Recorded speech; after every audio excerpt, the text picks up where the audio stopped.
Infinity War had dozens of heroes in the spotlight, but somehow Thanos completely stole the show.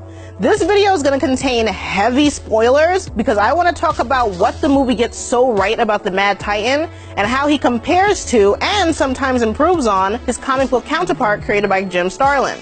I'm Kaya, and today we're talking about Thanos vs. Thanos, a tale of two titans. Let's break them down bit by bit, starting with their origins. So what do we know about the MCU Thanos? He came from Titan, a paradise planet that was pushed to the brink of extinction by overpopulation.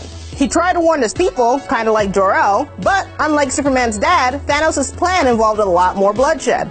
His proposal to murder half the planet's population was met with horror, but after Titan's destruction, he grew even more convinced of his twisted logic. Fun isn't something one considers when balancing the universe, but this does put a smile on my face. Thanos carved a path of destruction across the galaxy, devastating worlds and adopting all kinds of kids from the wreckage. Adopting, kidnapping, whatever. But beyond that, we don't know that much about how he came to be. Granted, this is the first time we've seen the MCU Thanos besides stingers and cameos, and Josh Brolin has hinted at a deeper past in interviews. But in such a packed movie, there wasn't really a lot of time to devote to Thanos' origin. In the comics, Thanos' parents were Eternals, a race of perfect beings created by the godlike Celestials. A Celestial like a god? Small G, son. But Thanos was born with a mutation that made him resemble the Deviants, their sister species of hideous monsters. His mother was driven utterly insane when she saw her little purple baby, and actually tried to kill him in his crib before his dad put a stop to it. Thanos would get his revenge a few years later, killing his mom and nuking his home world, but that rejection haunted him for the rest of his life, and led him to crave attention from a deadly source. There's still time for the MCU Thanos to reveal more about his past, but for now, the 616 version has a more fleshed out origin. Let's move on to motivation. At the end of the day, everything comics Thanos does is driven by his love for Mistress Death. My lady, protect me! I mean, while it's a little bit more nuanced than that, he's not interested in saving the universe or conquering it. He's just a nihilist who believes that life is ugly, chaotic, and destructive compared to the peaceful, beautiful simplicity of death. These are nihilists, man. Huh? They kept saying they believe in nothing. Nihilists. I mean, say what you want about the tenets of National Socialism, dude. At least it's an ethos. That's tough to fit on the back of an action figure box, so I can understand why the MCU picked a different philosophy for their Thanos. While the whole killing half the universe thing comes from the comics, it's Death who gave him the idea. Once the amount of living beings outnumbered the amount who ever died, she asked her really good friend Thanos to restore the balance for her. But the MCU Mad Titan is more of an environmentalist. He's not just an emo kid trying to impress a girl. He's acting on his own accord to solve a very real problem, but in the worst way possible. That's what makes him so appealing.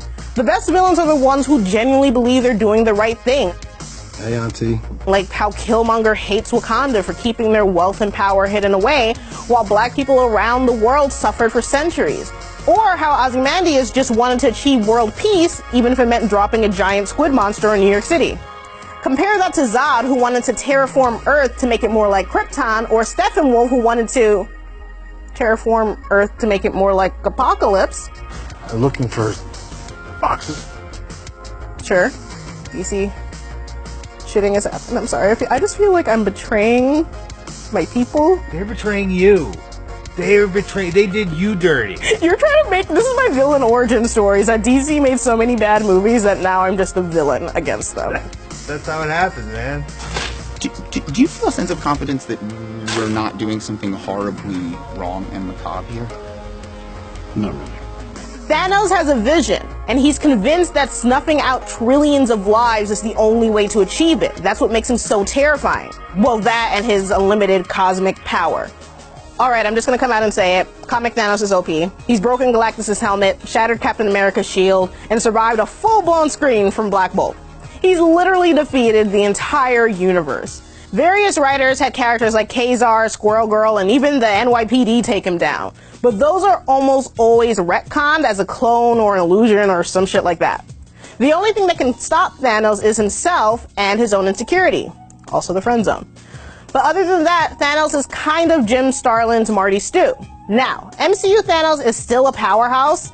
He kicks the Hulk's ass so hard he's scared to come out of Banner, and Iron Man throws everything he can at him for a single drop of blood.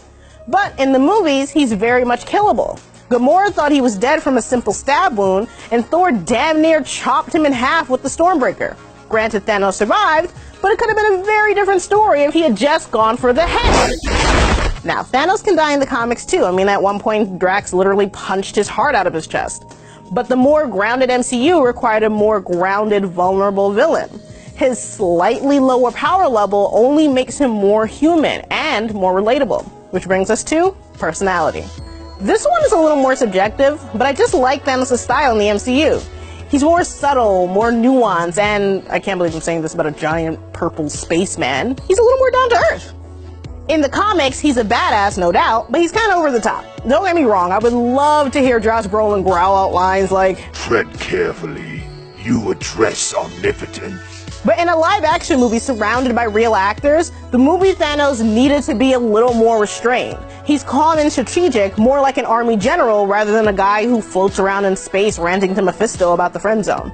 I'm not saying comics Thanos is bad or simplistic. He's actually extremely complicated, almost too complicated. He walks the line between ultimate villain and anti-hero, something very few writers besides Starlin ever really address. He's an awesome comic book character, but I'm not sure the operatic omnicidal maniac would have worked in a movie.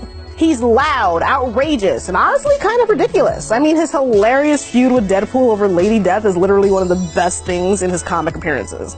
Movie Thanos is much deeper than he appears. It's even a plot point. Gamora has no idea that he truly loves her, and her death makes his quest for the gauntlet even more personal and painful.